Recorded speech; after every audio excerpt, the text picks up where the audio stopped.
ចាំអញនិយាយអីទៀតទេយ៉ាឈប់ទៅរំអបស្រីបាទទៀតហើយបើរំអបក៏អបសុបជ្រប់ដែរបែកបែងយ៉ាបាទមានការស្ដីសក់ជ្រើបថ្ងៃក្រោយរៀងហើយនៅយ៉ាបងថាមិនចង់ចូលបាតែវាទ្រាំមិនបានដើរគៀនក៏លឺសូភ្លេងគេលេងវាកត្រាក់កសៃញាក់ក៏បងលក់អញ្ជៀនដោះចូលបាទៅឥឡូវបងស្គាល់រសជាតិបាហើយអូមានឆ្លងអេតមកដែរទេហ៎យ៉ាណាទៅដេញ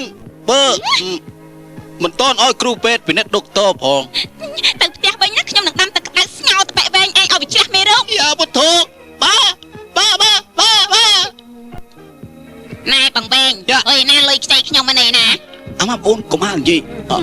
អត់ស្ដីទេសុកជ្រឹបលុយស្អីនឹងបងម៉ាប់បងវែងនេះគាត់យកប្លង់ស្រែទៅប្រចាំឲ្យខ្ញុំអើយខ្ចីខ្ញុំបន្ថែមថាយកមកភ្នំពេញតែមួយអាទិត្យទេអើយឥឡូវនេះបើឡើងដល់មួយខែទៅហើយតែវាមិនទាន់សងខ្ញុំយ៉ាតែបែកវែង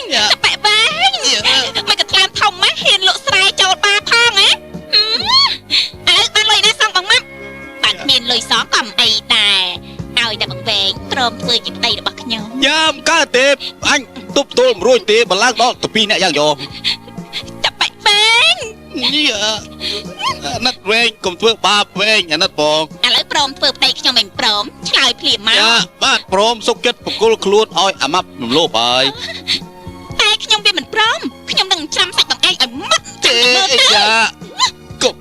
កុំធ្វើបាបបងអីអាណិតបងផងបាត់ថាច្រាំតដែរទេកុំអីអូនទុកឲ្យបងបែកវែងកុំធ្វើបាបបងអាណិតវែងស្រួលអីចូលបាយ៉ាស្រួលតែយំមិនចេញ